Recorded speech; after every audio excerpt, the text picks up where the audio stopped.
mag-secret file, ay ilike mo muna ang video na to at mag-subscribe na sa aming YouTube channel. Don't forget to click the notification bell para hindi ka nahuhuli sa latest episode ng DJ Rocky's Secret Files.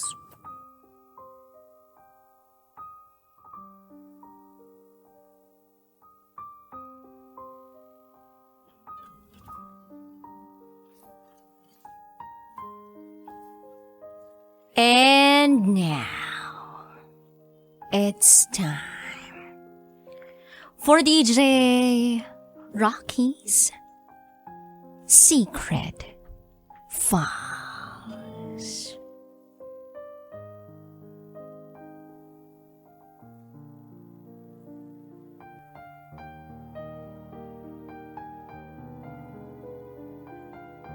Ang hirap mahalin ng pamilya ko.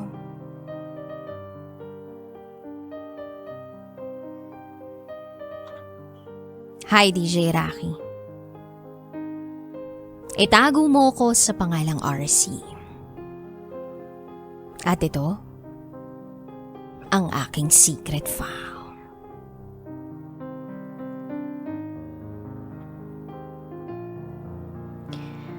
Lumaki ako sa broken family.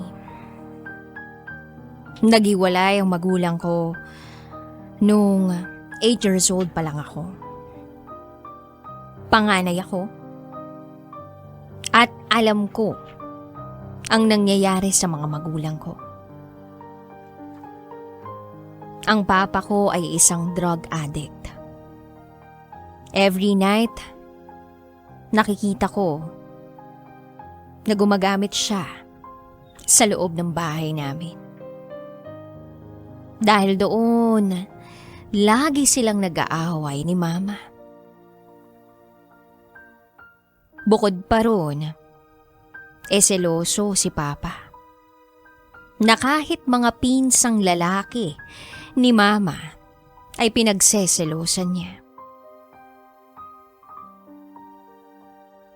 Ganun pa man, kailangang ituloy ang buhay.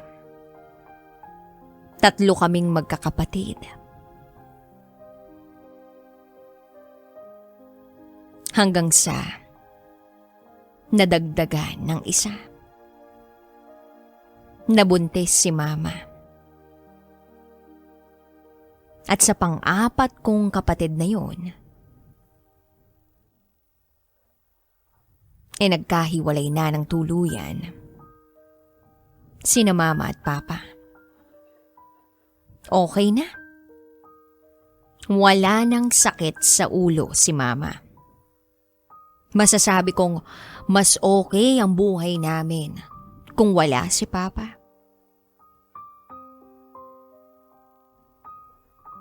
Pangit mang pakinggan pero isa sa mga nagpahirap sa buhay ko ay ang Papa ko. Ang hirap. Pero sinarili ko lang lahat. Dahil ayokong masira ang buhay ng pamilya namin.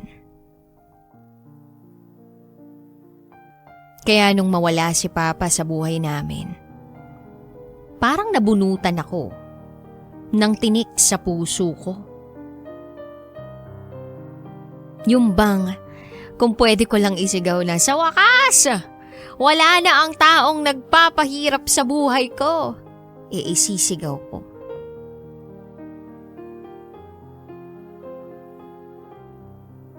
Fast forward, nag-aral akong maubuti.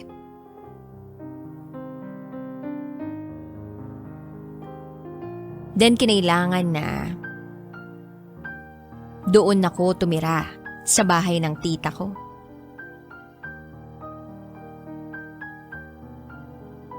Malayo kasi sa school yung bahay naming 3. Kaming 3 magkakapatid, yung nag-aaral pa. Maraming sakay papuntang school. Sinubukan ko na manirahan kay tita. Okay naman, kahit minsan masungit siya. Tumutulong naman ako sa mga gawaing bahay pag meron akong konting oras. Then isang araw, aalis raw sila tita. Mag-outing daw. Birthday ng pinsan ko. 18th birthday to be exact. Hindi kasi ako pwedeng sumama that time. Dahil meron akong group project. Kailangan na mag-group meeting kami para sa school. So nagpaiwan ako sa bahay. Naiwan din na ang tito ko. Mabait naman siya.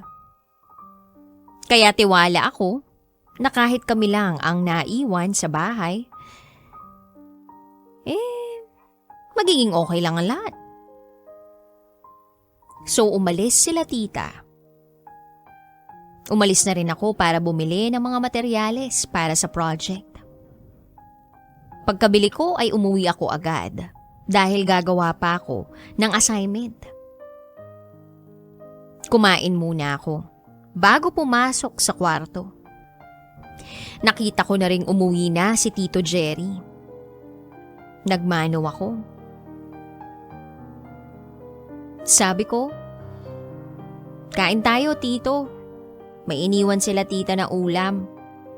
Birthday kasi na ni Camille, so nag-outing sila.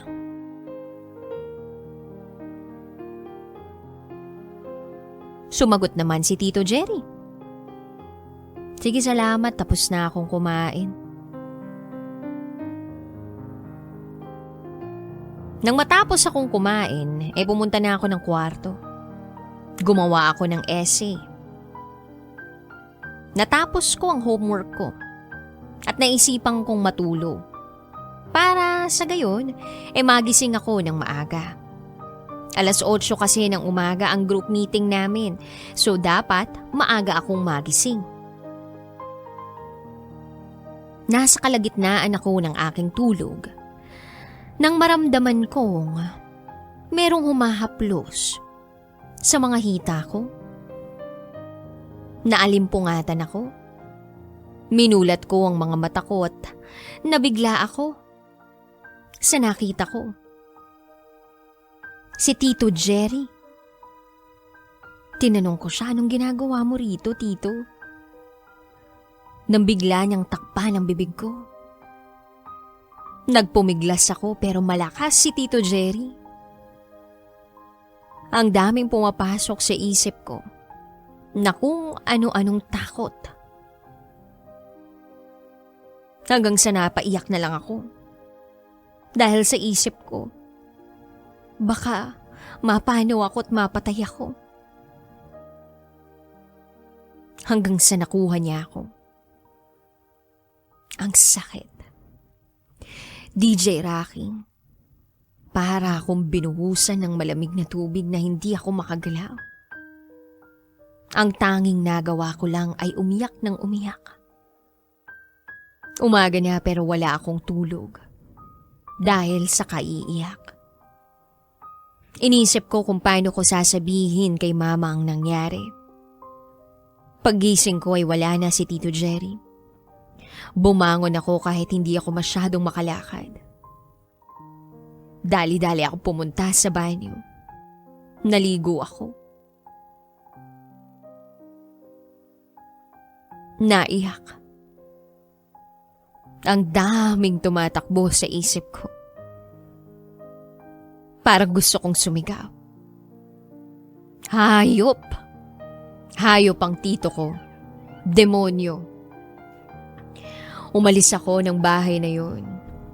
Pumunta ako sa kaibigan ko. Sasabihin ko sana sa kanya ang nangyari sa akin pero natakot ako. Dahil pinagbantaan ako ni Tito Jerry na papatayin niya si Mama pag nagsumbong ako. takot na takot ako. Wala na akong ibang magulang, tapos papatayin pa ang mama ko. Nangibabaw ang takot sa dibdib ko. Hindi lang para sa mama ko, hindi lang para sa sarili ko, kundi para sa mga kapatid ko. Kaya hindi na lang ako nagsumbong. Lumipas pa ang mga buwan, 3 buwan.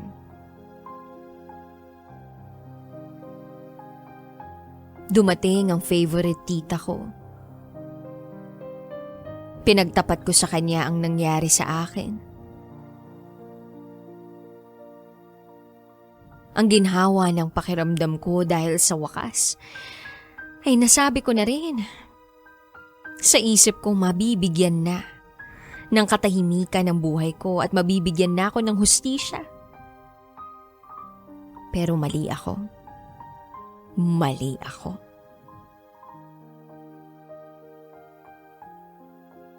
Hindi raw magagawa ng tito ko yun, sabi ng favorite tita ko.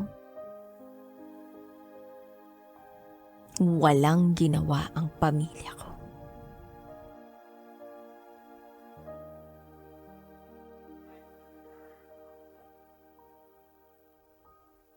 Nagawa niya nga eh.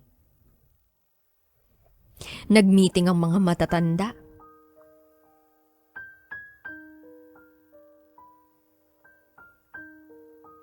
At inulit nila ang katagang. Baka naman nananaginip lang ako. O baka naman gawa-gawa ko lang ito. Hindi raw ba ako napagbigyan sa gusto ko? Hindi raw magagawa ng tito ko yun sa akin.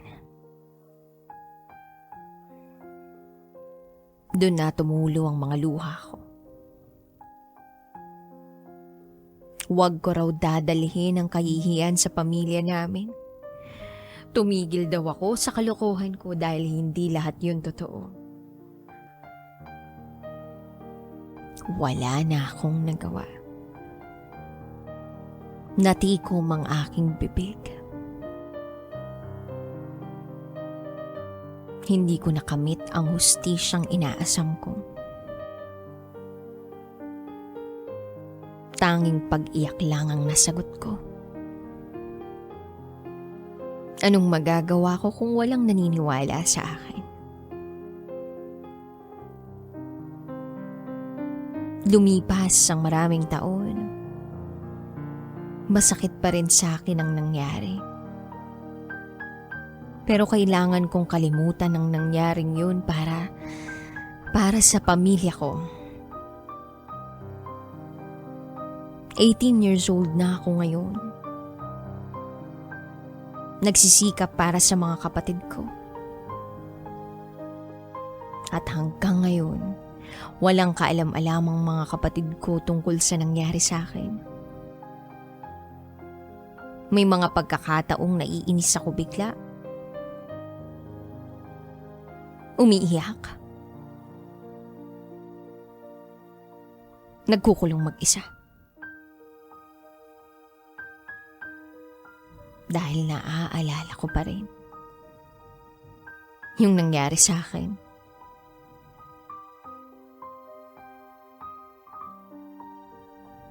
But I'm still trying my best to be okay. Dahil wala naman akong choice kundi ituloy ang buhay na ito. Hanggang dito na lang po, DJ Rocky. Muli, ako si RC. At ito ang aking secret file.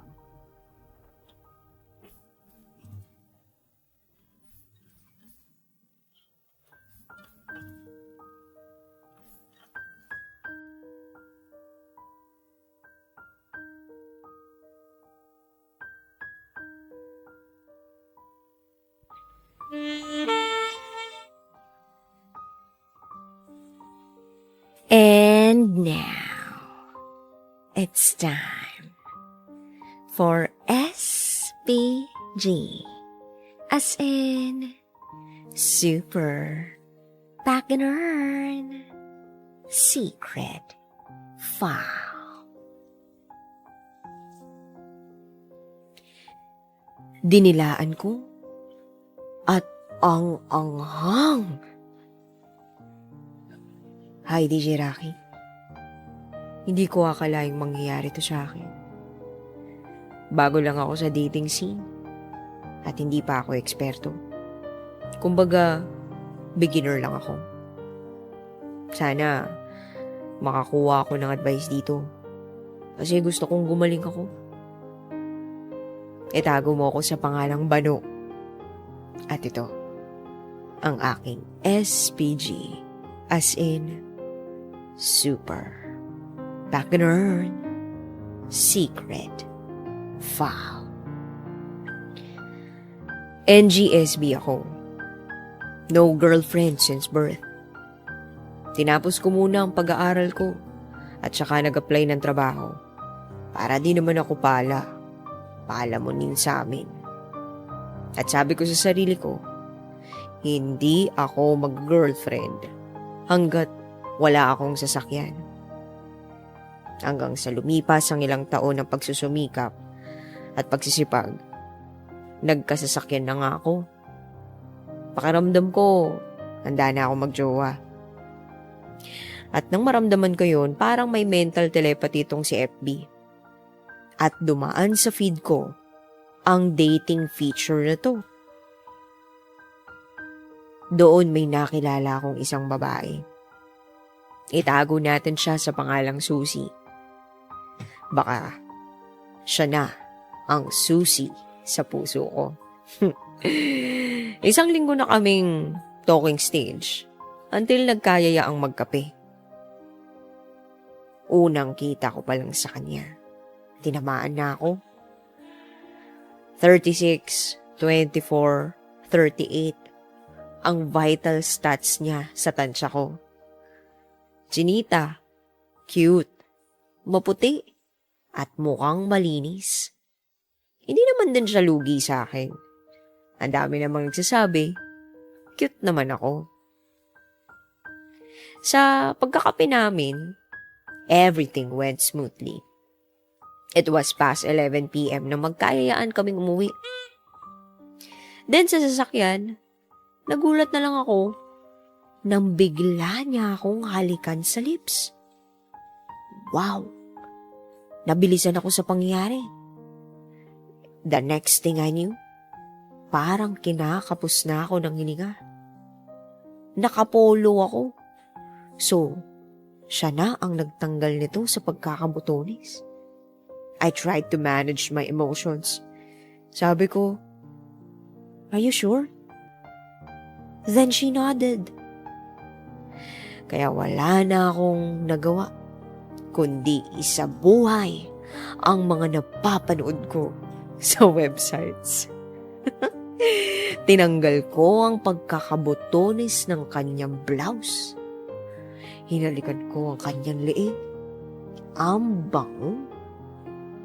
At nang dumako na nga ako sa kanyang dibdib, ay inilabas ko na ang makapangyarihan kong dila at inilapat ito sa paligid, katulad ng mga napapanood ko sa websites. Yes, dinilaan ko at natigilan ako nang malasahan kong ang anghang, ang lamig, ang anghang. Inisip ko na baka may mali lang sa panlasa ko, kaya dinilaan ko pa uli ito. At napatigil na nga ako ng tuluyan dahil hindi nagbago ang lasa, mas tumindi pa. Nahalata ni Susie na napatigil ako kaya't nagtanong siya sa akin. Tumitig siya sa akin at ganun din ako sa kanya. At ang tanong niya ay, bakit? Sa pagkakataong yun ay gustong-gusto kong ipahid na ang dila ko sa damit ko para mawala ang kakaibang lasa na nalasap ko. Kaya tinanong ko na siya, ano yun? Bakit ang anghang? Bigla na lamang siyang tumawa ng malakas at inampas ako sa aking balikat. At saka siya nagsabi ng, "Ay, nagpahid pala ako dyan ng pambanyos." Nang marinig ko yun ay ipinahid ko na ang dila ko sa damit kong nakatanggal na. Medyo nahilo ako sa nangyari pero itinuloy pa rin namin ang dilaan. At hanggang doon lang naman ang ginawa namin, wala nang iba. Sa ngayon, gusto ko lang humingi ng payo sa ating mga kabisyo.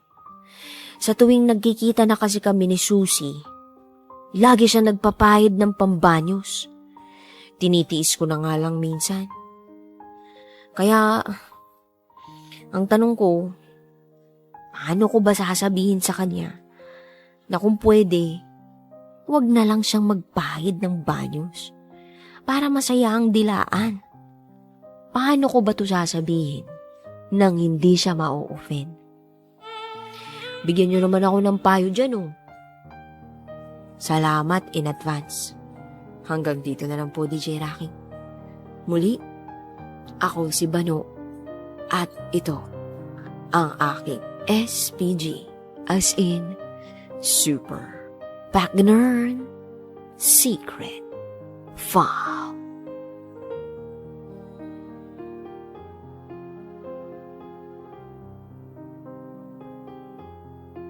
Hep, bago tayo mag-secret file, ay ilike mo muna ang video na to at mag-subscribe na sa aming YouTube channel. Don't forget to click the notification bell para hindi ka nahuhuli sa latest episode ng DJ Rocky's Secret Files.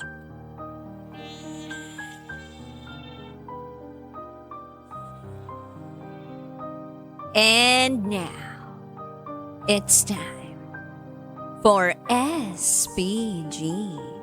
As in, Super Bagnern Secret File.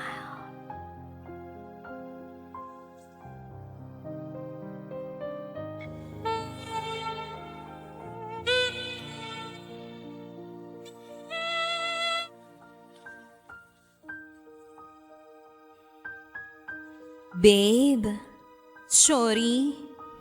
Hindi ikaw ang naka-first blood sa akin. Bang!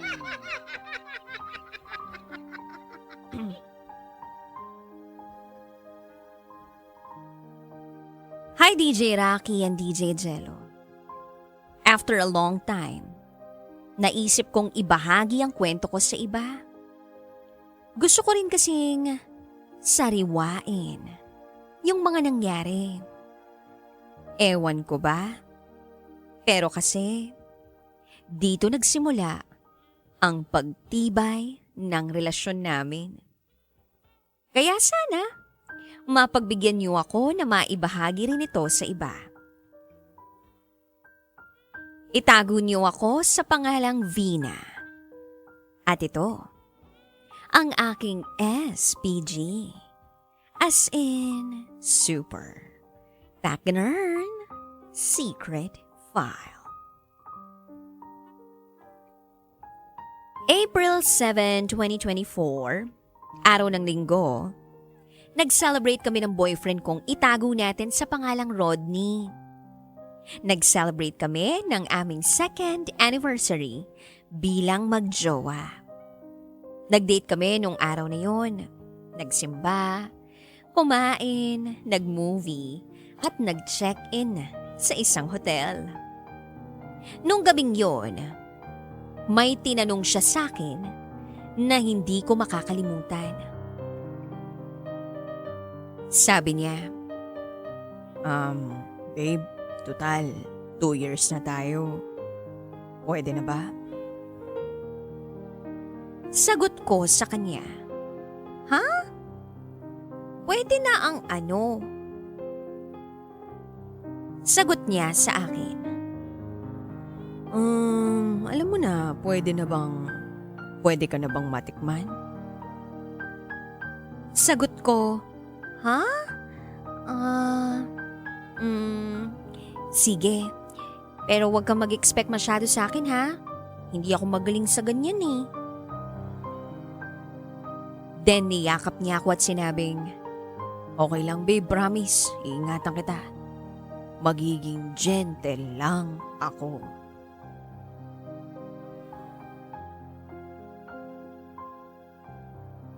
DJ Rocky at DJ Jello, mahal ko naman si Rodney.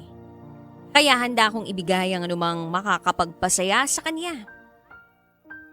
Pero natatakot ako. Kasi hindi niya alam. Simulat sa pool na hindi na ako V. Oo, hindi na ako birhen. Pero dahil nga mahal ko siya, handa akong ibigay ang bagay na makapagpapaligaya sa kanya. Nagsimula ang lahat nung hinalikan niya ako. Masarap. Lasang mint green na chewing gum. Muntik na nga ako maglaway sa sarap eh. Tapos, yung kamay ni Rodney, hinawakan ako bigla sa leeg. Akala ko sasakalin ako. Pero, hinarest lang niya yung leeg ko. Nakiliti ako. Ay! Napasigaw ako ng, "Babe, wag dyan!" Pero hindi siya pumayag. Imbis na tanggalin niya yung kamay niya, ay hinalikan niya ang leeg ko. Napaungol na tuloy ako at sabi ko, babe, wag, nakikiliti ako." Pero siya, sarap na sarap pa rin. Hanggang sa tinanggal na niya ang mga saplot niya sa katawan. At gano'n na rin ang ginawa ko. Pero ramdam ko ang kaba sa tiyan ko at ang bilis ng tibok ng puso ko. Excited sa magaganap pero may takot na baka mag-fail ang gusto naming gawin. Tas eto na, humawak si Rodney sa dibdib ko. At tinanggal niya ang salambundok ko at yumugyog ang 2 melon sa pagmumukha niya.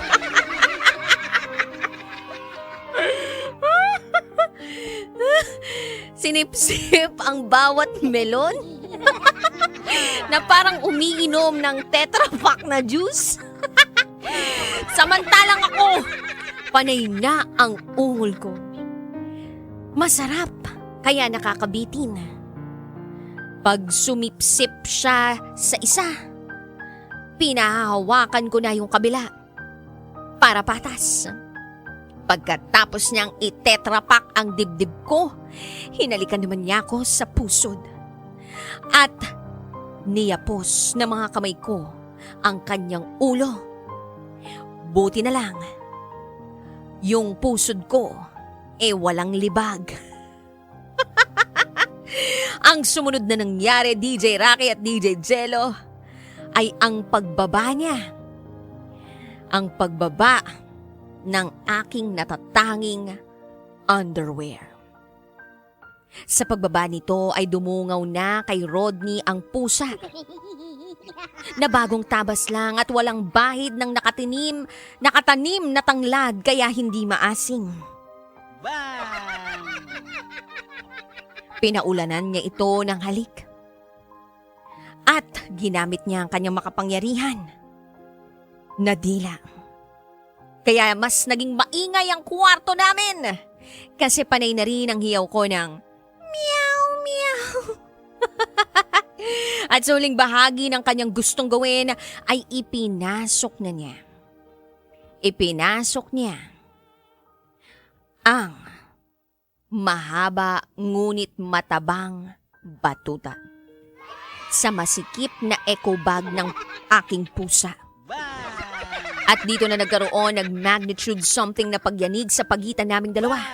At sa rurok ng aming earthquake drill napasigaw si Rodney ng Nahudyat na umabot na kami sa epicenter ng lindol. Natapos ang earthquake drill ng maayos at kontento naman kami. Ngunit sa kasamaang palad, tila may hinanap si Roddy pagkatapos ng aming yugyugan. Tiningnan niya ang bedsheet kung saan kami nag-earthquake drill at nagtanong siya sa akin, "Babe, bakit walang dugo? Umamin ka nga. Hindi ba ako yung una?" At sumagot na lang ako ng, "Babe, sorry. Hindi nga ikaw ang naka-first blood sa akin. Sagot niya sa akin. Bakit? Bakit di mo inamin sa akin noon? Sagot ko naman sa kanya. Mahalaga pa ba yun? Naibigay ko naman yung gusto mo Natigilan siya at nagtanong. Kung hindi ako sino bang naka-first blood sa'yo? Humingi ako ng malalim at sinabing, Babe, yung classmate ko ng high school. Sorry, hindi ko nasabi sa'yo. Hindi naman kasi natin na pag-uusapan dati. Ano lang yun, naging boyfriend ko, pero hindi ko na yun mahal. Ikaw naman talaga yung love ko, wala nang iba. Yumuko lang siya pero agad ding nagsabi na, Okay lang babe, mahal din kita. Tanggap naman kita, hindi na bale. Hindi na yun magiging issue sa akin. I love you. DJ Rocky at DJ Jello kailanman ay hindi na nga naging issue uli sa aming dalawa ni Rodney na hindi siyang naka-first blood sa akin. At magpahanggang ngayon meron pa rin nangyayari sa amin. 3 taon mahigit na kaming magjowa, LDR nga lang kaya bihira. Noon pa man, LDR na pero buo pa rin ang tiwala at pagmamahal namin sa isa't isa. Kaya tuwing may pagkakataon kaming magkita, only bembangan is the key. Hanggang dito na lang po at maraming salamat sa inyong pakikinig. More power sa inyong programa, DJ Rocky at DJ Jello. Muli, ako si Vina. At ito, ang aking SPG as in Super Partner Secret File.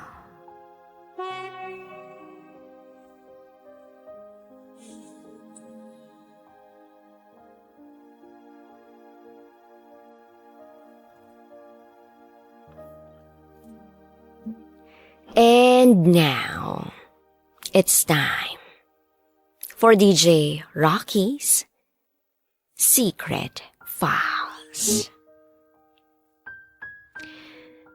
Bakit kailangan pang bumitaw kung mahal na mahal pa kita? Magandang hapon po, DJ Rocky.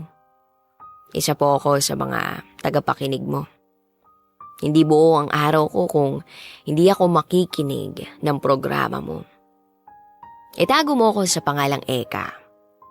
Criminology student, ang chick boy ng Pampanga. Parte ako ng LGBT community. Minsan na akong nagmahal ng totoo, pero sobra-sobra yung sakit. Ito, ang aking secret file. Meron akong nakitang babae sa ROTC office. Officer kasi ako ng ROTC. At yung babaeng nakita ko ay ang pumukaw ng atensyon ko. Sekretarya siya sa office namin. Tinamaan talaga ako sa kanya unang kita ko pa lang. At buti na lang, kilala siya nung kabady ko. Hindi lang kilala, kundi kaibigan at kaklase pala niya to. So nalaman ko ang pangalan niya. Ang pangalan niya pala ay Sam. At dumating nga yung oras na naging close kami. Nandun na rin yung puntong napupuntahan ko siya sa room nila para makasama ko siya at mas magkakilala pa kami. Hanggang sa nagkamabutihan kami. Then, ayun. Okay naman nung una, kaya lang ang daming pagsubok na dumating sa amin. Ayaw sa akin ng pamilya niya. Hanggang sa pinagbantaan na ako ng daddy niya. At ang sabi ay, papatayin daw ako. Ang eksaktong linya ng daddy niya sa akin ay, papatayin kita pag hindi mo tinigilan ang anak ko. Pero imbis na magalit ako o matakot ako, naglakas loob akong i-chat ang daddy niya ng, magandang umaga po sir. Sorry po pero mahal na mahal ko po ang anak ninyo. At kaya ko pong gawin ang lahat para sa kanya. Malinis po ang intensyon ko sa anak ninyo. Sorry po talaga. Ang akala ko ay kahit papano ay magiging okay ang lahat, kaya lang hindi. Hindi ko na nakausap si Sam. Dahil bantay sarado siya sa pamilya niya that time. Tamang iyak lang ako. Miss na miss ko na siya. Lumipas ang 3 araw, nakagawa kami ng paraan para magkita at magkausap uli. Sa tulong na rin ng mga kaibigan namin. And thank God, makikita ko na yung taong mahal ko. Pagpasok ko pa lang sa lugar na kung saan napag-usapan, naiiyak na ako. Dahil na rin siguro sa awa. Ang putla-putla ni Sam. Walang ka-makeup, walang lip tint, tapos nakasalamin. Kinumusta ko siya agad. Okay ka lang ba? Kahit na deep inside, sa sarili ko ay malungkot ako at nasasaktan ako. Pero alam kong nasasaktan din siya. Hanggang sa hinawakan niya ang kamay ko at niyakap ako ng mahigpit. At ang sabi niya sa akin ay, "Sorry mahal, pero kailangan na nating tapusin to." Pagkarinig ko nun, parang tumigil ang mundo ko. Hindi ako makapagsalita.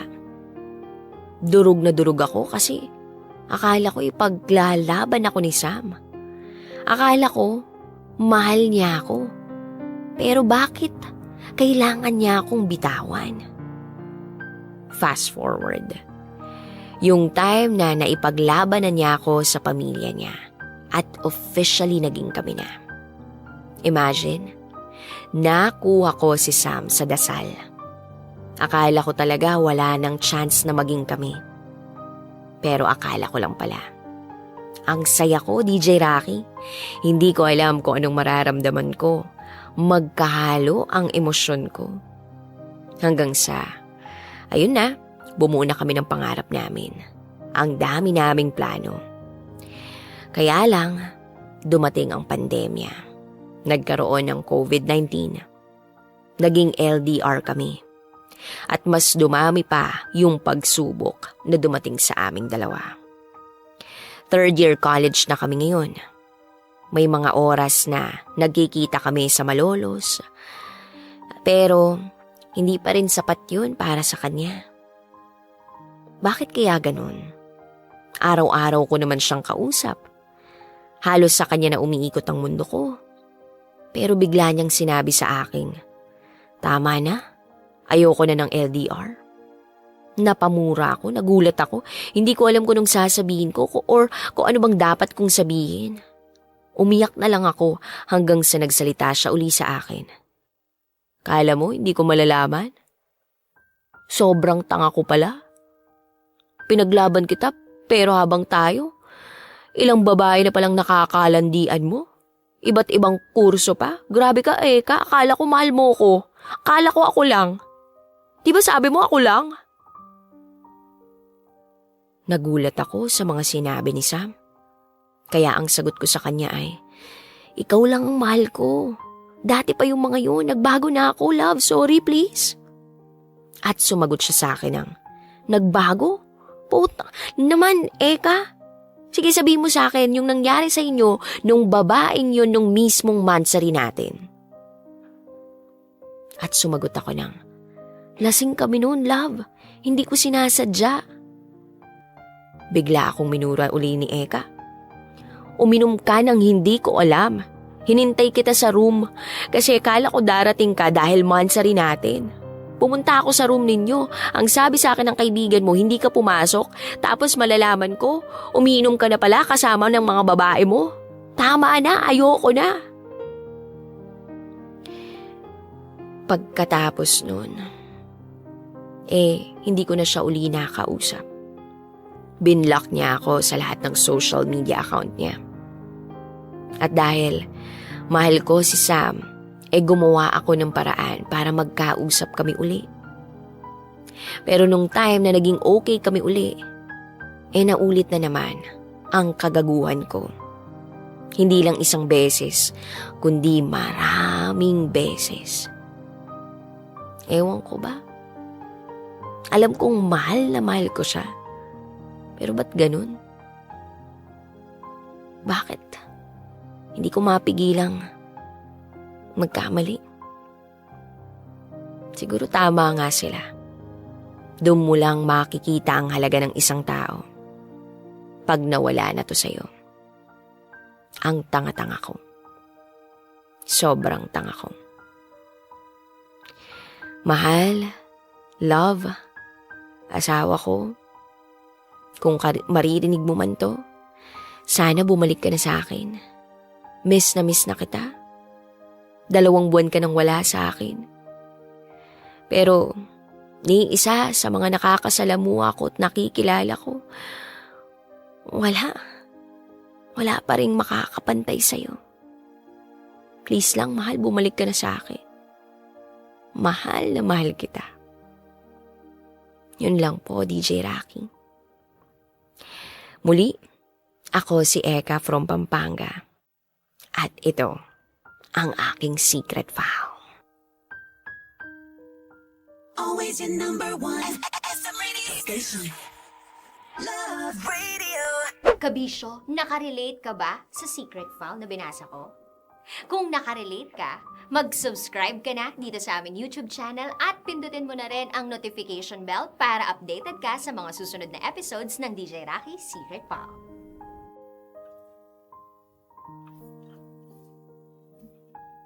And now, it's time for DJ Rocky's Secret Files.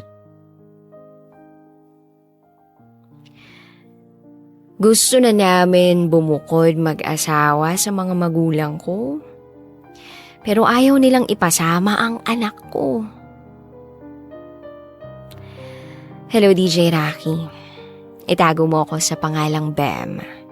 At ito, ang aking secret file.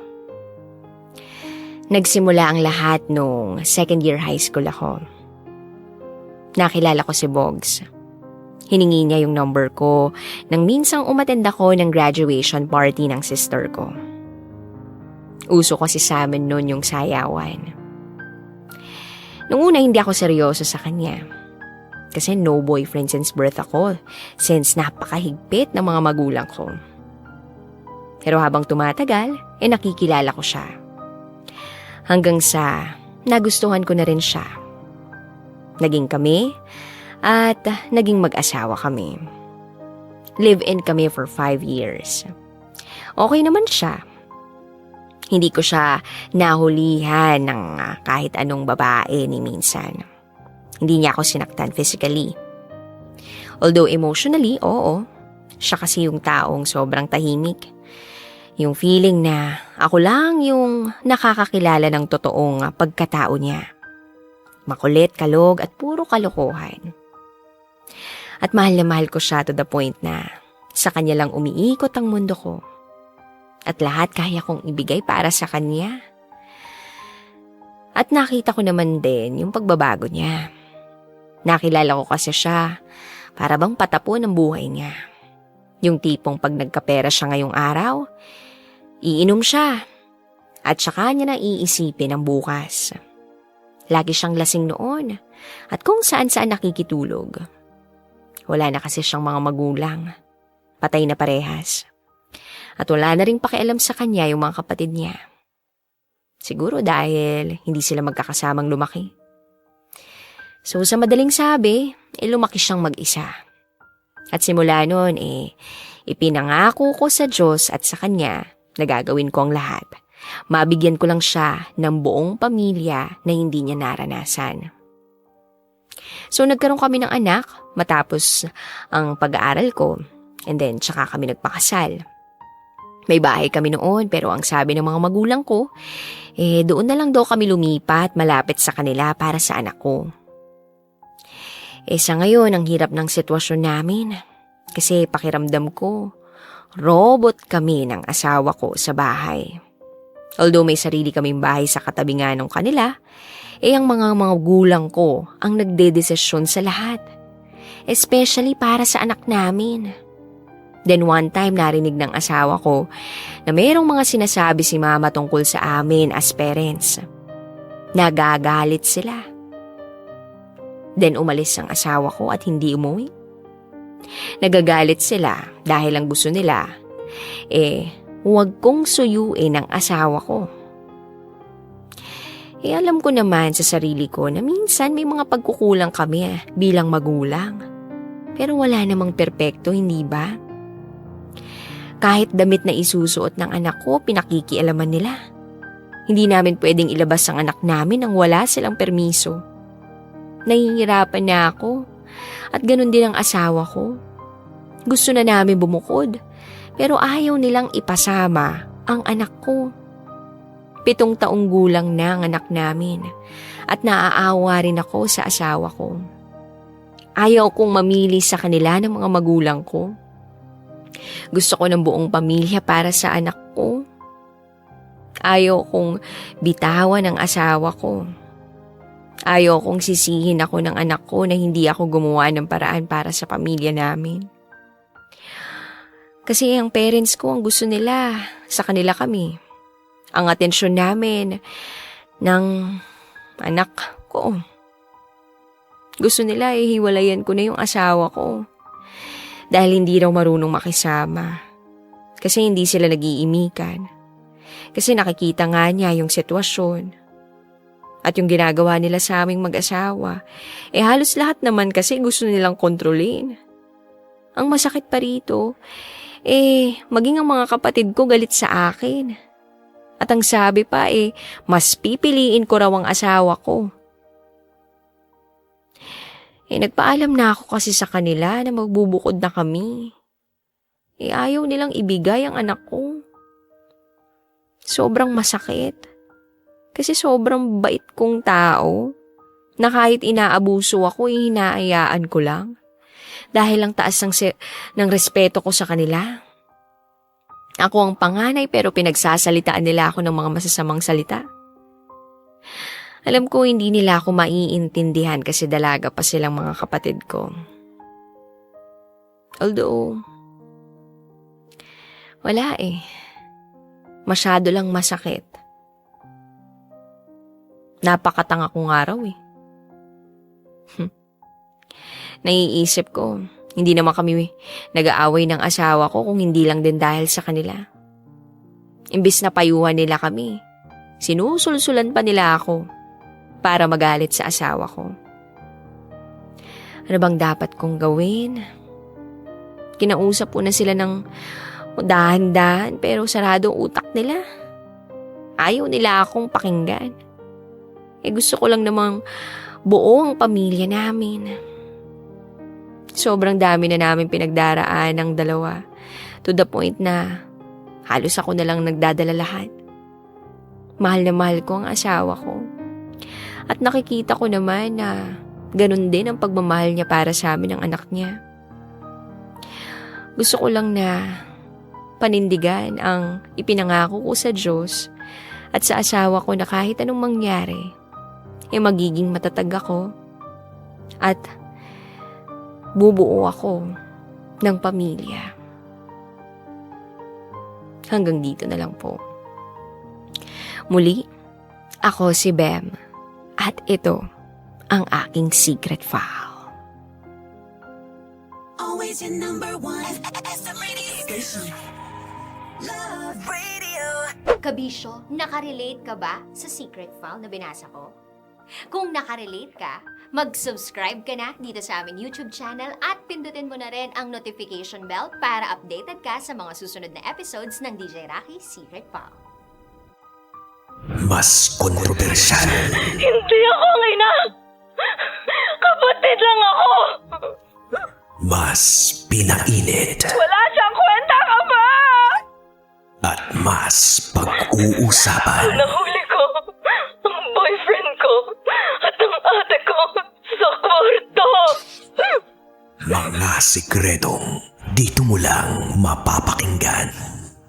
Top Secrets. Top Secret. Top Secret. Top Secrets.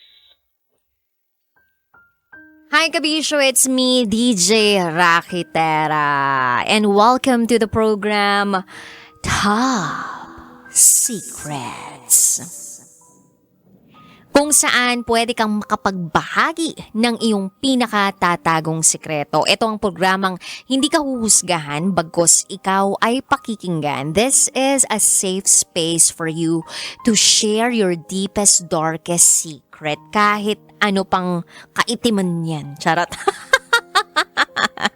Okay, Darot. At meron na po tayong caller sa kabilang linya. Hello, magandang gabi sa'yo. Hello. Magandang gabi. Yes, good evening. Nagmamaneho ka ba? Nasa labas ka ba ngayon?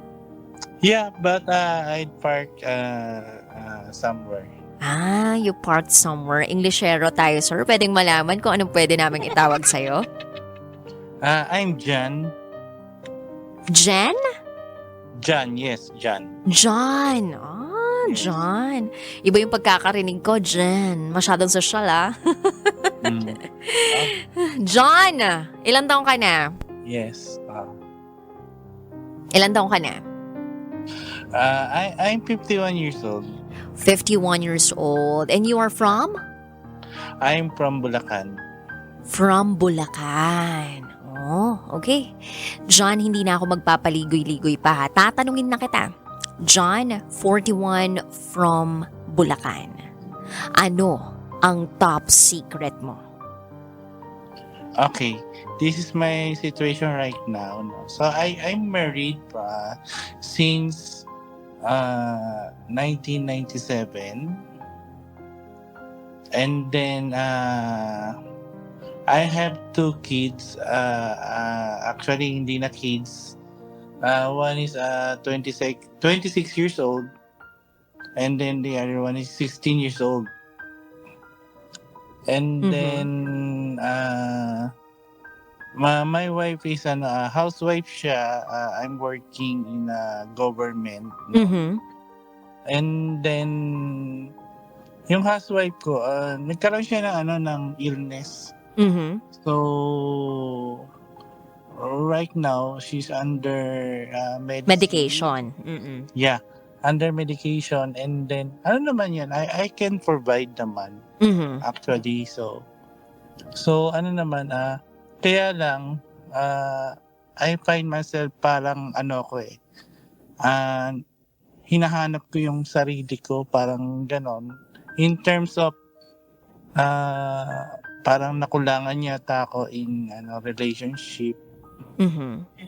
So, And then, yeah. anong ginagawa? Anong ginawa mo nung na-realize mo sa sarili mo na parang may kulang sa'yo?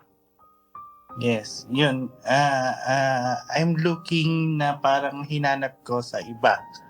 So since parang 2013 or 2015, parang nagkaroon ako ng actually hindi, parang nagkaroon talaga ako ng steady relationship until now Steady relationship. with someone.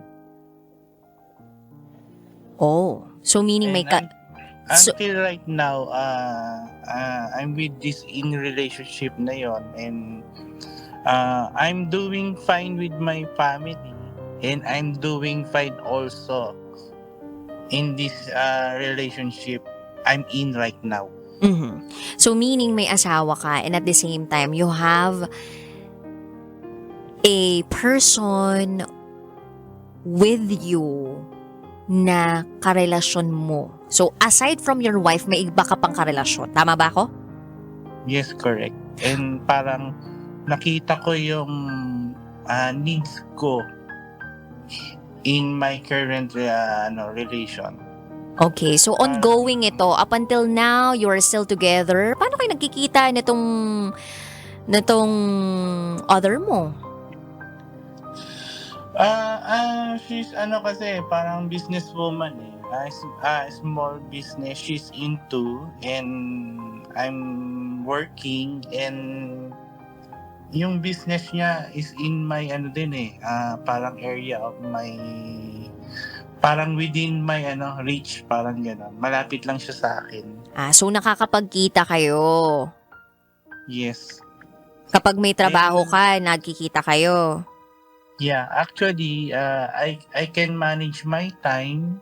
I can find my time na parang pwede kong umuwi or hindi umuwi sa family ko to be with her. Parang nakita ko yung sarili ko na I'm complete with this relationship I'm into. So ano yung mga needs mo, kamo, na napunan nitong babaeng to sa buhay mo? Actually, I'm not talking about sex life, no? Pero parang kasing yung mga parang basic na parang she's caring, parang yung mga needs ko basically with my personal needs. In I open up with my problem, she's willing to help me. Parang lagi siyang nandyan, lagi siyang nasa tabi ko. So, etong babaeng to ay natagpuan ka sa lugar kung saan gusto mong matagpuan. So, siya yung tipo ng taong caring sa'yo, nag-a-attend sa mga pangangailangan mo, at masasabi mo ba na ito yung mga bagay na hindi na ibibigay ng asawa mo? Actually, sobra siyang parang masasabi ko na parang she's acting like my wife. Parang yung talagang wife material na hinahanap ko nandito, parang nasa kanya. Okay. So, palagay mo pa, kung sakaling hindi nagkaroon ng sakit yung asawa mo, maibibigay kaya ng asawa mo yung pangangailangan na sinasabi mo? Actually, ma'am, basically, my wife is responsible with terms na hindi niya pinapabayaan yung dalawa kong kids, and when I'm at home, she's regular wife as everyone else. Parang ganun din naman, ma'am. So, naaalagaan ka, kamo, nabibigyan niya ng atensyon yung mga anak ninyo. Iba lang talaga yung dating nitong bago mo, nitong nakapagbigay sa'yo ng aruga, lambing, touch, atensyon. Yes, I think yun yung parang nakita ko kung bakit ako ganito ka-attached right now. Parang more than yung nabigay sa akin with this my current relationship. Siya ba may Actually, pamilya rin? yung aking current relationship, she's single mom. And parang ako din yung naging parang I'm relying on her and she's relying on me. Parang we give and take kami. Para talagang naging katuwang mo na sa buhay. Yung mga issues mo in the past, yung issues mo na lack of intimacy ka doon sa partner mo, sa wife mo, na-address mo ba ito doon sa wife mo? Like, nasabi mo ba na, by the way, ito na yung nararamdaman ko ngayon, I need more time, I need more affection and attention. Nasabi mo ba itong mga bagay na to sa kanya? No, ma'am. I think yan yung kulang eh. I don't talk to my wife regarding sa mga my needs and my mga parang yung hinahanap ko na kulang. Since parang ma'am, ang ginawa ko kasi, I'm providing whatever she needs, whatever my two children needs, I'm providing everything. So parang nawalan na sila ng question about me. Parang ganun na, about what I'm doing right now. Parang nasatisfy ko sila kung ano yung needs nila. Parang ganun, ma'am. And then, while I'm doing that, na nasasatisfy ko sila, I'm enjoying myself right now dun sa current relationship ko I'm into. Parang dun ko nakikita or nakukuha yung mga hinahanap ko. If you don't mind me asking, anong naging sakit ng asawa mo? Or ano yung kasalukuyang sakit niya? She's parang ang illness niya is lupus, ma'am. Oh, lupus. So parang yung medication niya is for long life medication na, and parang na-affect din siguro yung ano niya, yung parang actually ano siya ma'am she's need to stay in the house. She's not allowed to go out even most likely pag may sun, she cannot go out. Sa So parang na-limit mami yung ano namin parang yung bonding namin with my family, na-limit siya parang ganun yung nangyari. So I'm adjusting mami, I'm adjusting na parang I need to go out with my kids, though parang yung after sunset na doon na lang mami, parang ganun na lang umiikot yung ano namin, routine namin. Nung nalaman nyo na may lupus siya and continuous yung medication niya, ikaw ba, John, natatanong mo pa ba consistently yung asawa mo if she's okay also? Yes ma'am, I'm doing it naman. Parang I'm doing my part. I'm Mhm. always naman ma'am, supportive naman Mm-mm. kung ano yung mga problem with her health, and ano yung mga needs to kasi ma'am parang long life curing yung ginagawa niya. So Mhm. may regular schedule siya with her doctor, and then she's going to some laboratory tests. Ano naman ma'am, I'm willing to support Mhm. naman pag sa ganon. And actually, pagka need niya to go to the doctor, I'm always beside her naman. So, nagpapakaasawa ka pa rin sa kanya. It's just that yung intimacy na hinahanap mo, yung care, yung love, wala na talaga para sa asawa mo. Nandyan na dun sa iba mo. So, ang tanong ko sa iyo is that, what are your plans? Hindi ba nakakaramdam yung asawa mo that you have another woman? Or may balak ka ba na sustentuhan na lang ang mga bata? Or balak mo talagang pagsabayin ang lahat? Ganito talaga ma'am yung right now yung current na ginagawa ko. So I'm providing everything for my family. I'm doing my part as a husband and as a father of my 2 kids. And the same time, I'm doing other curricular activities. Ano ko doon ma'am, aminado ko doon. Parang school lang extracurricular activities ka dun Totoo ma'am. Totoo naman ma'am I'm admit, talagang ginagawa ko siya talaga na hinanap ko sa iba yung hindi ko nakikita or nakukuha sa wife ko. So, Parang anong plano mo? Anong plano mo? Like, anong plano mo? May balak ka bang sabihin sa asawa mo to? I have no plans, ma'am. I have no plans. Parang I'm going with the flow. I'm going to kung ano yung situation I'm in right now.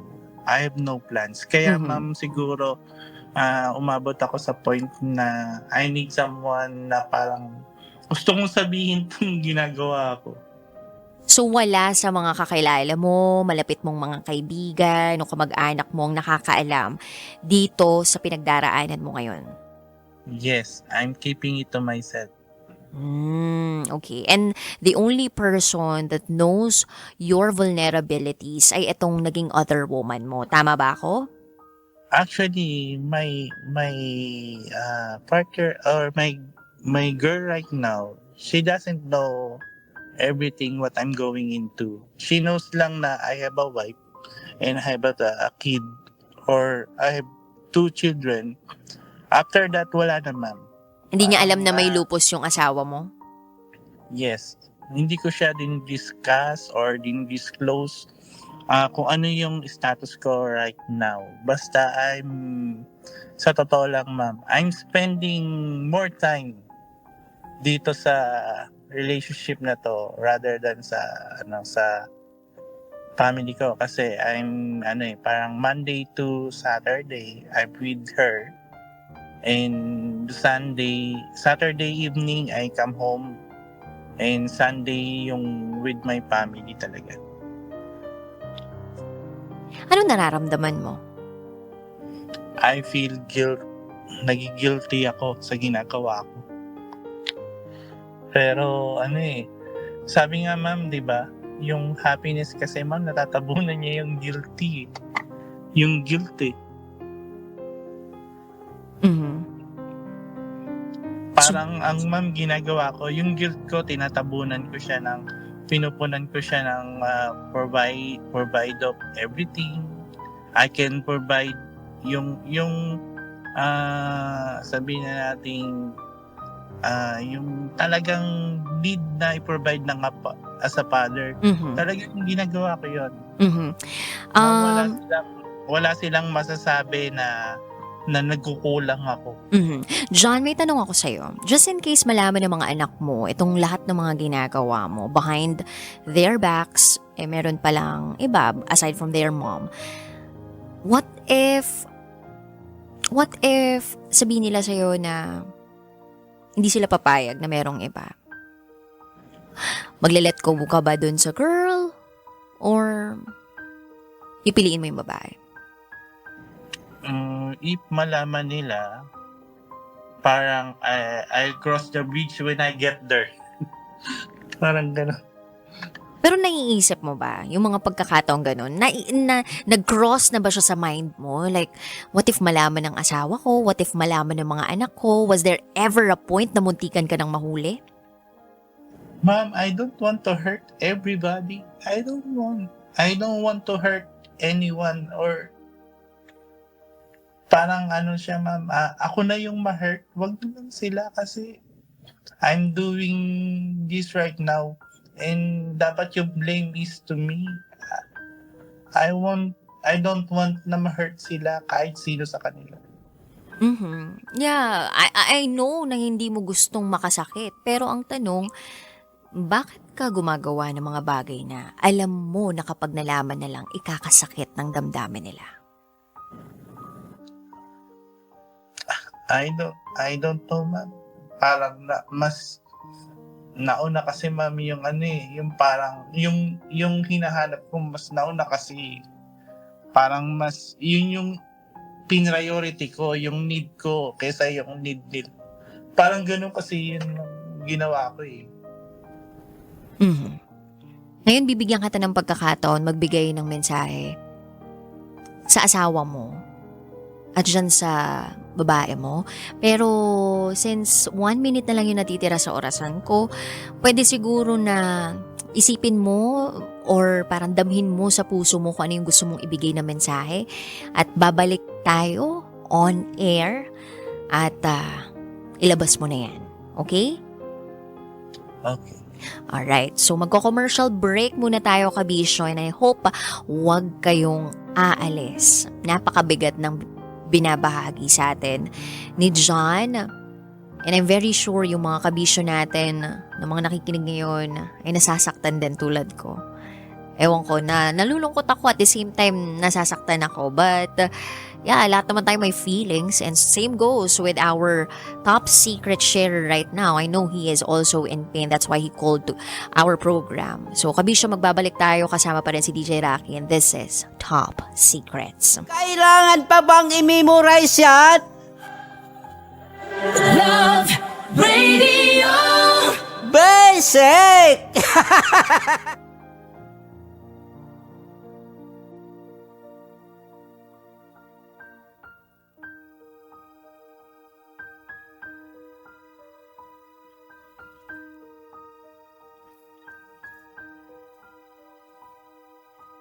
And now, it's time for DJ Rocky's Secret Files.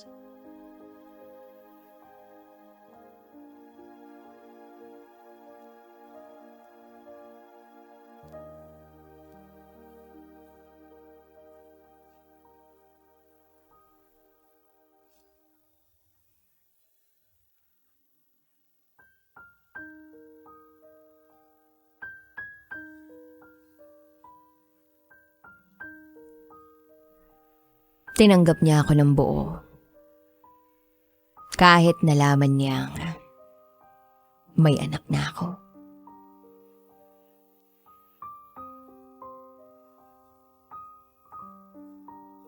Hi, DJ Rocky. I'm one of your avid listeners.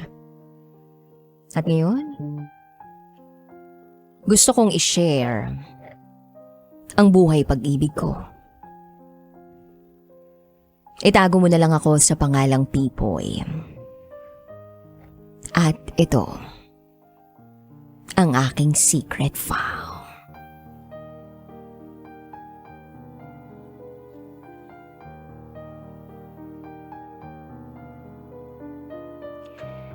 Nakilala ko siya nung second year high school. Dahil naging magkaklase kami. At magkabarkada, kilaunan. Itago natin siya sa pangalang Maan. Noong una, hindi ko masyadong pinapansin si Maan. Kasi may iba akong gusto. Nakaklase rin namin. Habang tumatagal, nakikita ni Maan kung paano ako dumiskarte sa panliligaw. At minsan, binibigyan niya ako ng payo. Doon na nagsimula na nagkagusto kami sa isa't isa. Pero MU pa lang. Dahil may boyfriend siya that time. Nag-break sila ng boyfriend niya nung 4th year high school kami. At opisyal ko siyang niligawan. Naging kami nung 1st year college na.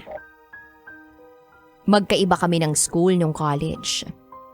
Pero hindi yun naging sagabal sa relasyon namin. Lumipas ang mga taon na maayos naman ang relasyon namin ni Maan. After 7 years, simula nung naging kami, ay napagdesisyonan naming mag-live-in. And after a year, nagkaroon kami ng anak. Hindi pa kami kasal. Pero plano ko na sanang mag-propose. Kaya lang, bago pa ako nakapag-propose, at 3 years old na ang anak namin, nahuli ko through her cellphone na meron siyang ibang lalaki. Sobrang sakit that time, DJ Rocky. Ang sakit. Sumabay pa na inatake yung papa ko. At nagkaroon ng krisis sa negosyo. Iniwan ako ni Maan. At sumama siya sa iba sa panahong pinakahigit na kailangan ko siya. She left me at my lowest point. Pero sinikap kong lumaban mag-isa. Sa halip na magmukmok, ay ginugol ko ang oras ko sa negosyo at sa paglilingkod sa simbahan.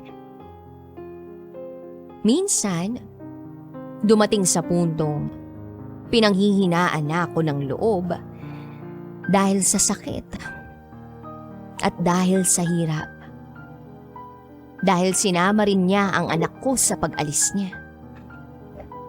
Kaya madalas dinadasal ko na sana meron akong taong makausap man lang para gumaan-gaan ang pakiramdam ko. At hindi ako binigo ni Lord. Isang taon, pagkatapos akong iwan ni Maan, may ipinakilala sa akin ang isang kaibigan ko sa simbahan. Itago natin siya sa pangalang Donna. Noong pinakilala siya sa akin, kumakain siya ng nakakamay sa event. Yun ang pumukaw sa atensyon ko. Lakas loob akong nakipagkamay at nakipagkilala sa kanya kahit na hindi pa siya nakapaghuhugas ng kamay. Halos ayaw kong bitawan ng kamay niya. Pero hiyang-hiya siya sa paghawak ko sa kamay niya. Dito naisipan kong sumugal uli, magmahal. Kaya kinuha ko agad ang cellphone number niya, sabay sabi ko na, "Ingat ka ha, mamahalin pa kita."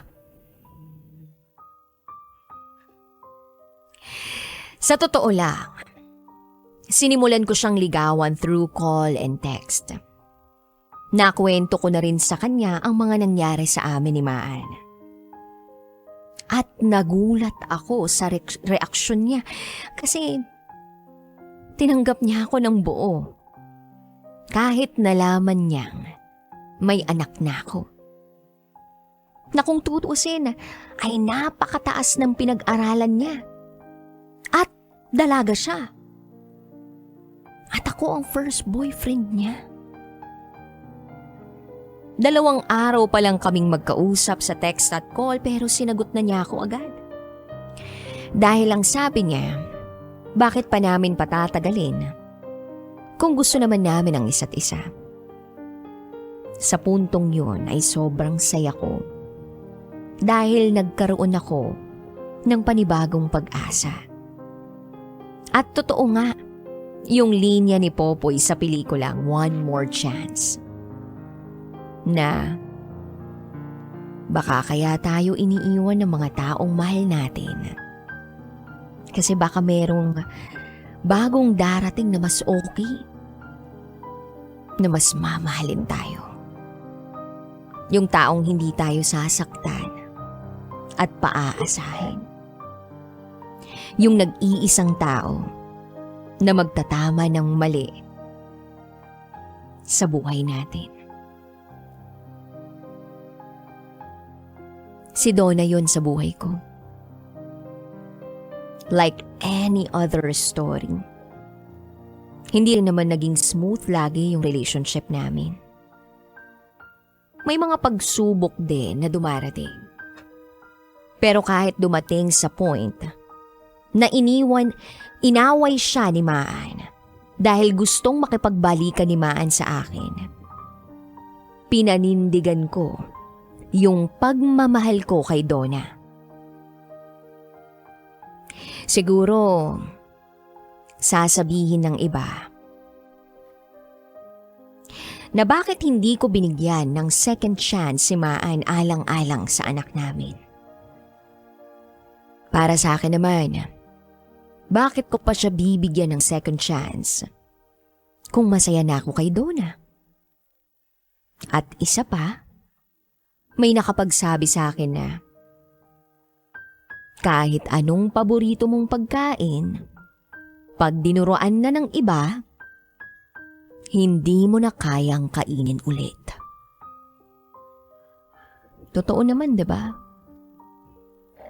Kaya nung pinapili ako ni Maan, kung siya o si Donna, hindi ako nagsalita. Hindi ako nagsalita.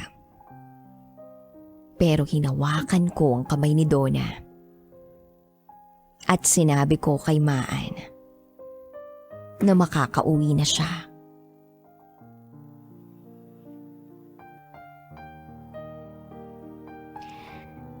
Pagkatapos ng pangyayaring yun, nabalitaan ko na lang na nagpakasal na si Maan sa iba. Sa iba pang lalaki. Hindi doon sa ipinalit niya sa akin. Then after 5 years, nag-propose na ako kay Donna. At kinasal kami same year. Sa ngayon, ay 4 na taon na kaming kasal ni Donna. At okay naman ang pakikitungo niya ng anak ko sa anak ko. Hindi pa kami binibiyayaan ng anak. Pero alam ko na in God's time ay magkakaroon din. At kung hindi man ipagkaloob, ay okay lang din. Dahil naniniwala akong hindi naman ang pagkakaroon ng anak ang batayan ng pagmamahalan ng mag-asawa. Ngayon ko rin napagtanto na ang isang relasyon ay hindi nasusukat sa tagal o iksi ng pagkakakilala, kundi sa haba ng pasensya at pag-unawa sa isa't isa. Dakilang pagmamahal. At higit sa lahat, tiwala at pananalig sa Diyos ang kailangan. Hanggang dito na lang, DJ Rocky. At sana ay kapulutan ng aral ng mga tagapakinig mo ang aking kwento. Muli, ako si Pipoy. At ito ang aking secret file.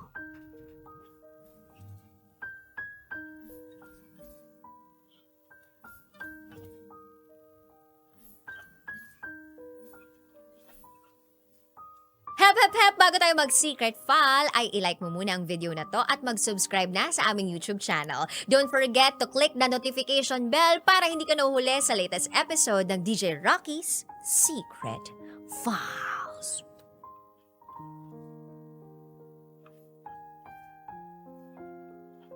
And now, it's time for DJ Rocky's Secret Files with Jello.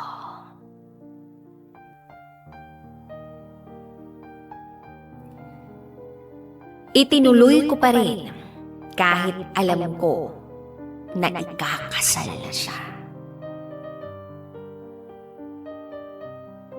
Hi DJ Rocky and DJ Jello. Silent listener niyo ako. And I'm hoping na mabasa niyo to. Itago niyo ako sa pangalang Astrid. And this is my secret file. I'm now in my 30s. And I'm a career woman. My story happened a long time ago. Almost 10 years ago, I met a guy through a friend. Late night, biglang nag-chat tong friend ko if we can hang out dahil kasama niya yung isang kaibigan niya. Ako naman nasa kaladkarin sumama. In a minute, nandun na sila sa gate namin. So, pinakilala niya sa akin itong guy friend niya. Itago natin sa pangalang Chris. That time, nasa 30s siya. Lalaking-lalaki, matured kausap. May tsura din naman. So, nag-inuman kami. Then nalasing. Hindi ko alam kung paano ako nakauwi. Na-enjoy ko talaga yung whole night na nakipagkwentuhan ako sa kanya. Maybe because I like matured people. Then kinabukasan, in-add ko siya sa Facebook. And I randomly asked him kung paano ako nakauwi. Harmless conversation lang naman. Pero nagtuloy-tuloy ang convo na yon. Alam mo yung may instant connection. Ganun. Then we decided to hang out. Na hindi alam ng friend namin. Kaming dalawa lang. Kumain kami sa Japanese restaurant. Then nagtuloy-tuloy pa yung paglabas namin. Most of the time, nagro-road trip kami ng late night. And by the way, DJ Rocky and DJ Jello, meron siyang girlfriend that time. Ako naman, fresh from a breakup. Wala naman kaming ginagawang masama eh. Yun naman yung iniisip ko that time. So, kaya lang. Friendly hangout. Then, sobrang na-enjoy namin yung company ng isa't isa. Nagkakaroon kami ng deep conversations. Then, may times na napupunta sa dirty or naughty talks. Then one day, niyaya ko siya to go somewhere exclusive. Ewan ko ba, DJ Rocky and DJ Jello? The mean and curious girl inside of me parang gustong kumawala. Wala pa akong ka-experience. And alam ko na si Chris, since 30 na siya, marami na siyang experience. So pumunta kami sa isang exclusive place, malayo sa hometown namin. Hindi ko alam if curiosity lang ba yung nararamdaman ko ng time na yun or nagugustuhan ko na talaga siya. Basta, ang sure lang ako is willing na willing akong ibigay yung sarili ko sa isang lalaking hindi ko pa masyadong nakakasama ng matagal na panahon. Siya ang first ko and alam kong special yun para sa akin. Then, palagi na niya akong sinusundo sa bahay to hang out. Then, hahatid niya ako sa office. Nakilala ko pa nga yung mga kaibigan niya. And eventually, yung mga kaibigan niya, naging kaibigan ko na rin up until now. Chris has been my escape to reality. Masayang-masaya ako at malayang-malayang pakiramdam ko pagkasama ko siya. Then 2 weeks before my birthday, may taong nag-chat sa akin. Girlfriend ni Chris. Nasurpresa ako dun sa mensahe. She's asking kung sino ako at kung ano ang relasyon ko sa fiancé niya. Yes, DJ Rocky and DJ Jello. Fiancé! Grabe yung kabog ng dibdib ko. Yung parang gusto kong magpalamon sa ilalim ng lupa. Ikakasal na pala si Chris nang wala akong kaalam-alam. So, chinat ko si Chris. Then he called me immediately to explain everything. Sobrang sakit. Pero baliwala yun kasi mahal ko na siya. To the point na itinuloy ko pa rin kahit alam ko na ikakasal na siya. Weeks before his wedding, sinamahan ko pa si Chris para hanapin kung anong isusuot niya sa kasal niya. Sinamahan ko pa siyang mamigay ng invitation sa mga kaibigan namin. Then his wedding came. Nagpakalayo-layo ako just to escape the reality that the man I love is getting married. And alam niyo ba na nag-message pa sa akin si Chris sa mismong araw ng kasal niya? Kung gaano siya kinakabahan na parang gusto niya na i-rescue ko siya.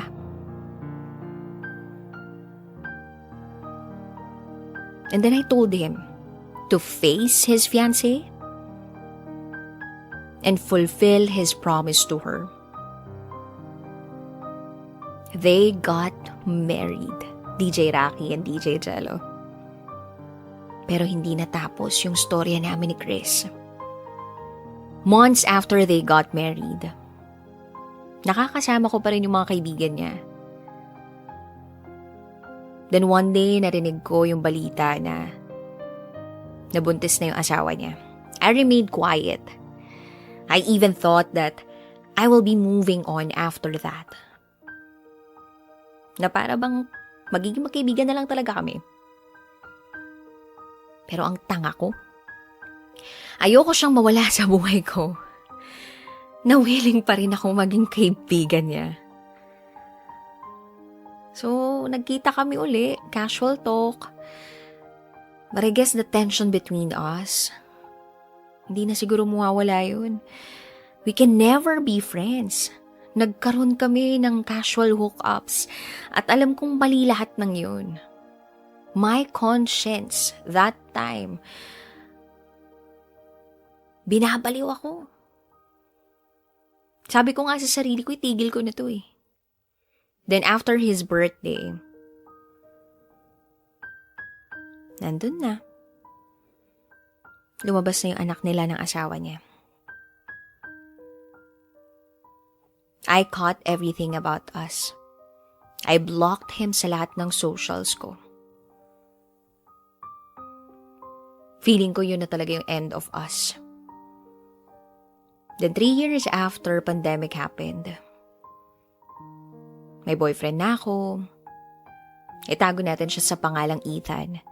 He is a good man. He loves me. Malayong-malayo ang personality niya kay Chris. Nasa event na party ng friend namin. During the inuman, I heard my friend shouting Chris's name. Oy, andyan si Chris. After a long time, nakita ko uli siya. Parang ibang klase yung pakiramdam ko. Parang kabang-kaba ako. Then suddenly, nagpatugtog yung kaibigan namin ng If Ever You're in My Arms Again. Siguro nararamdaman nila na mayroon pa rin talagang something between us. Then nilapitan ako ni Chris. Tipsy na ako noon and ang dami niyang sinabi sa akin. Nagsiselos daw siya. Tapos tinanong niya ako bakit daw ako nawala. I stormed out DJ Rocky and DJ Jello. Inaya kong biglang umuwi yung friend ko. Then I texted Chris that as if I should explain kung bakit ako nawala. Then humaba yung conversation namin. Then napadalas yung pagkikita namin with our friends. And just like that, nag-pop up uli siya sa life ko. But this time it's different dahil parehas na kaming committed. Pero ganun na ata talaga, tanga pa rin ako sa kanya. Hindi na ata mawawala yung love na yun. That led to stupidity and affair. This time, mas intense na. There were times na nagsisleep over ako sa bahay niya. Maglalast yun for a week na para bang kami ang mag-asawa. Since OFW ang wife niya at nasa biyanan niya yung anak nila, malaya siya. And aaminin ko DJ Rocky and DJ Jello, I felt really loved, happy, and delusional. I never thought of myself doing this kind of sin. Pero hindi pa rin mawawala sa akin yung konsensya. Then, one day, my boyfriend Ethan proposed to me. I said yes kasi alam kong mahal ko siya. And he is my reality. Pinapasaya niya ako at binibigyan niya ako ng kapayapaan. Binibigyan niya ako ng security. One thing na hindi maibigay ni Chris sa akin. Dahil hindi niya ako kayang ipaglaban. So nagpakasal ako kay Ethan. Pero hindi natapos ang dapat sana'y tapos na storya namin ni Chris.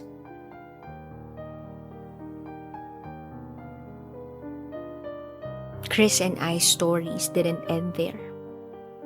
Tinuloy pa rin namin kung anong meron kami. Kasal siya, kasal din ako, may sarili kaming buhay. Then nag-decide na yung asawa niya na mag-settle sa Pilipinas. Naging mahirap para sa amin ang lahat. Paulit-ulit na cycle ng affair. At some point dumating na ako sa punto na napagod na ako. Kasi sa halos isang dekada, hindi niya ako naipaglaban. I realized na filler lang talaga ako sa buhay niya, sa pagkukulang ng asawa niya. Pagod na ako palaging magtago. At unti-unti pakiramdam ko nalulunod na ako sa kasalanan. Ang tama ang sabi nila, Ang Diyos na mismo ang gagawa ng paraan para maiahon tayo sa lugmok na pinagdadaanan natin. His wife got pregnant again. At sabi ko sa sarili ko na this is the end. I cannot drink the same poison twice. Hindi ko na kayang tanggapin ang kalukuhan na ginagawa namin. And I should end everything. Para makausad naman ang sarili ko. Piliin ko naman yung sarili ko. Kahit mahal na mahal ko pa rin si Chris. At kahit gaano pa kalaki yung pagmamahal ko sa kanya, hindi niya ako pipiliin. So tinapos ko na ang lahat sa amin with no proper goodbye. Just a message. DJ Rocky and DJ Jello, sobrang sakit at sobrang hirap. I am really ashamed of myself on what I did. And I ask God for forgiveness every single day of my life. There is death and there is the day mourning after letting someone go. Chris has taught me so many things. He's been there half of my life. I write this letter to help me free myself dahil wala akong masabihan. Even the closest people in my life. Tanging ang Diyos lang ang nakakarinig at nakakakita ng lahat. So yes, this will be the end for us. And I pray for our genuine happiness sa mga taong pinili namin at patuloy na pumipili sa amin. Maraming salamat DJ Rocky at DJ Jello sa pagbabasa ng aking kwento. And I hope maging lesson sa lahat ng kwento ko. Muli, ako si Astrid. At ito, ang aking secret file.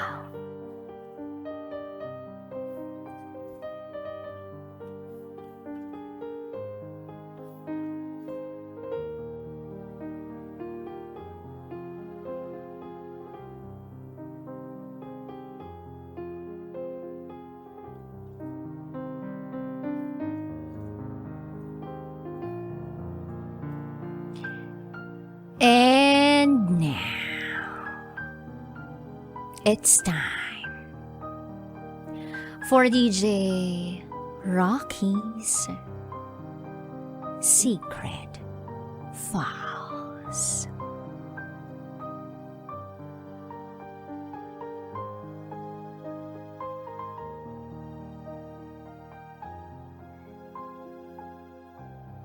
From magjowa, naging friends with benefits na lang kami.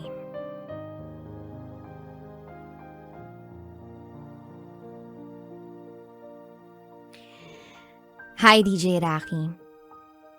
Listener mo ko. Itago mo ko sa pangalang Ann. First time kong mag-share ng experience ko publicly.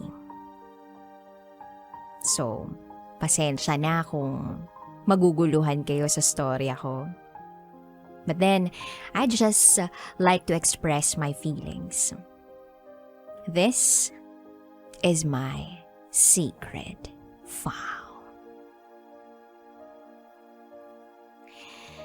It all started year 2021.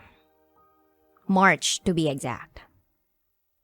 I met this guy named Per. Not his real name. Na-meet ko siya through my cousin. College friends kasi sila. Birthday yun ng pinsan ko, so invited si Guy. Bandang 8 p.m., doon ako nakapunta sa bahay ng pinsan ko galing work. Instantly, naging crush ko si Per. Dahil ang gwapo niya. Although, nagkakausap naman na kami.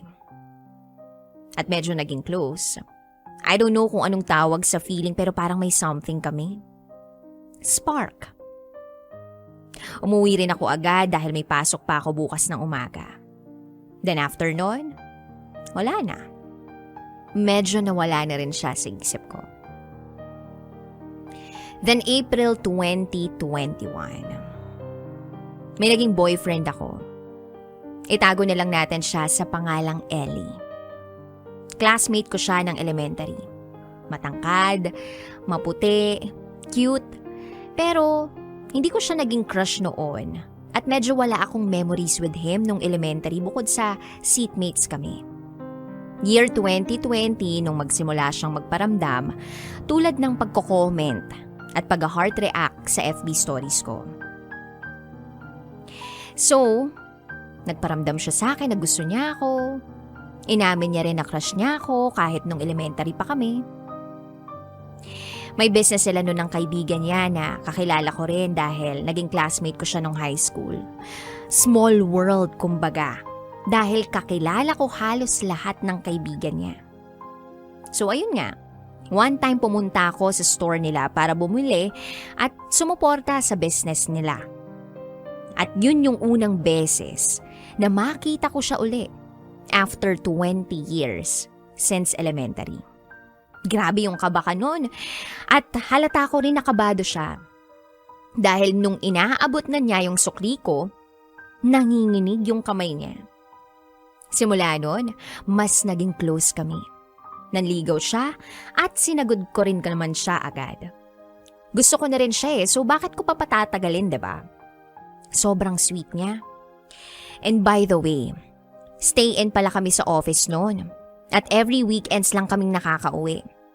So si Ellie, sinusundo niya ako sa office every week. Minsan doon kami sa kanila dumediretso. Legal na kami sa side nila so okay lang kung doon ako matulog. Tapos kinabukasan na ako uuwi. Sobrang smooth ng takbo ng relasyon namin. Minsan may away pero lagi niya akong binibigyan ng assurance na ako lang yung mahal niya at hindi niya ako lolokohin. Napakilala na rin niya ako sa lahat ng mga kaibigan niya. Hindi man kami ma-post sa SOCMED ng tungkol sa relasyon namin, pero enough na yung lahat ng mahalaga sa buhay niya, alam yung tungkol sa amin. Masaya kami. Every monthsary kumakain kami sa labas or o-order lang ng food. Then movie marathon sa bahay nila. Pinagluluto niya rin ako ng food. Grabe. Feeling ko, siya na talaga. Kaya sobrang minahal ko siya.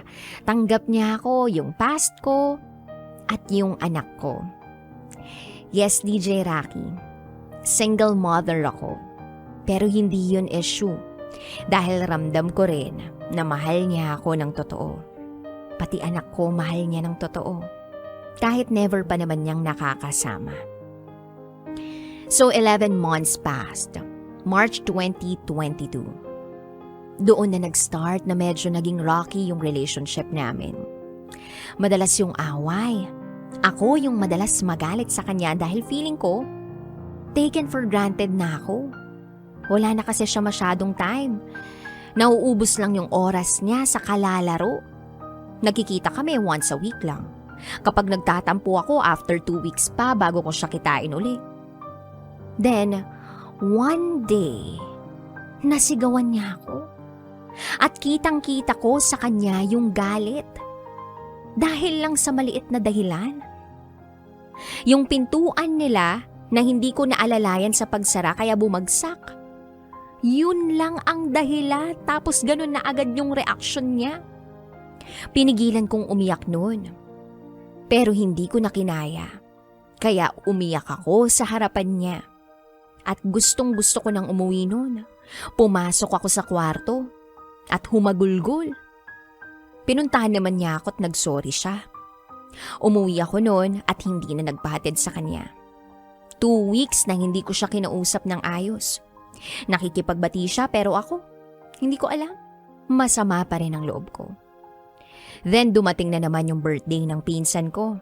At syempre, nandoon na naman si Per. Si Per na crush ko nung una ko palang makita. Bati na kami noon ni Ellie. Pero ewan ko ba nung nakita ko uli si Per, doon ko na-realize na crush ko pa rin siya hanggang ngayon. Medyo lumalalim na yung gabi. Halos lasing na lahat. Nag-uwian na yung iba. Yung pinsan ko tulog na rin. So kami na lang ni Per yung gising pa. Nandun din yung tita ko at pamangkin ko nagkukwentuhan. Habang nagsasalita siya, nakatitig lang ako sa mukha niya. Napansin niya siguro yun kaya hinawakan niya yung kamay ko. Nabasa niya rin yata yung nasa utak ko na hiniling na sana hawakan niya rin ako. Nung kami na lang ang naiwan doon, nagkwentuhan kami at sabi niya, komportable siya kapag magkasama kami. Kaya siguro walang awkward moment. Tapos, ewan ko ba? Per and I ended up kissing. He grabbed my waist and kissed me passionately. Alam mo yun, parang teleserye, that kind of kiss na never ginawa ng boyfriend ko sa akin. After that night, sobrang naguluhan ako sa feelings ko. Medyo naging cold ako sa boyfriend ko. At si Per, siya na ang hinahanap ng puso ko kahit alam kong imposible. After 2 weeks, back to normal na. May lakad kami noon ng boyfriend ko kasama ang friends niya sa Tanay. Camping overnight. That was also a day before our first anniversary. But that was also the day I broke up with him. Paalis na sana kami noon. Habang naghihintay ng van, nasa kwarto kami ni Ellie. Ewan ko ba't sobrang iritado ako that day. So napagbuntungan ko yung tunog ng phone niya dahil sa notification. Dami ka chat ha? Sabi ko sa kanya. At hindi ko in-expect yung naging reaksyon niya. Sumigaw siya, sinigawan niya ako, nagulat ako. Napabalikwas ako sa pagkakahiga. At doon na nag-start yung away namin. Umiyak ako, ang dami niya nang sinabi. Kinuha ko gamit ko, tumayo ako. And then, sabi ko, mag-break na tayo, ayoko na. Yan yung mga salitang iniwan ko sa kanya bago ako lumabas ng kwarto. Sinundan naman niya ako pero hanggang labas lang ng bahay nila. Wala siyang sinabi, hindi niya ako pinigilan. Hinayaan niya lang ako. At habang naghihintay ng masasakyan, doon na bumuhos lahat ng luha ko. Tapos na ba talaga? Tanong ko sa sarili ko. Kinabukasan, 4 a.m., nag-chat ako sa kanya. Nag-sorry ako. Sabi ko ayusin namin. Nag-reply siya na galing daw silang Tanay. Magkita raw kami sa kanila. Wala pa akong tulog noon kaya sabi ko, matutulog muna ako. Kaya lang late na akong nagising. At sabi niya, lasing din siya. Kaya sa susunod na lang. Akala ko kinabukasan magiging okay na kami. Pero ang sabi niya, tapusin na raw namin.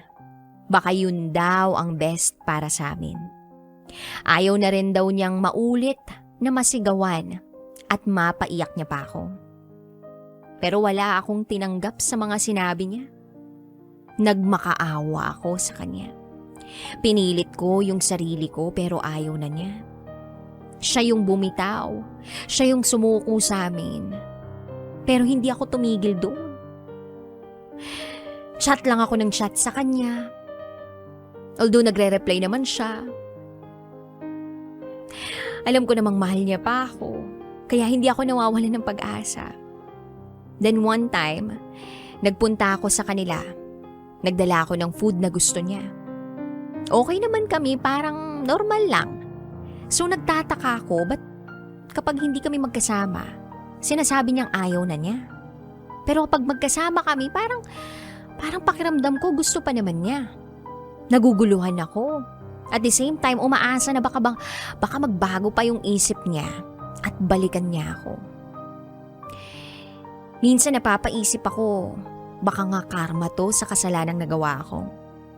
Gusto ko na ring sumuko at move on, pero hindi ko alam kung paano at saan uumpisahan. Ngayon, pumayag ako sa gusto niyang friends lang kami. Yes, DJ Rocky. Hindi kami, friends lang kami. Pero last week lang nung magkita kami, may nangyari pa rin sa amin. Gulong-gulo na ako, DJ Rocky. Ano bang dapat kong gawin? Tama ba to? Na from being in a relationship, maging friends with benefits na lang kami? Magjowa tapos fubo na lang? Ayaw ko nun sa totoo lang. Pero dun ako kumakapit sa pag-asang ma-realize niya na mahal niya pa rin ako. Ayaw ko siyang mawala. Mahal ko siya. At gagawin ko ang lahat para bumalik siya. Hanggang dito na lang po, DJ Rocky. Muli, ako si Anne. At ito, ang aking secret file.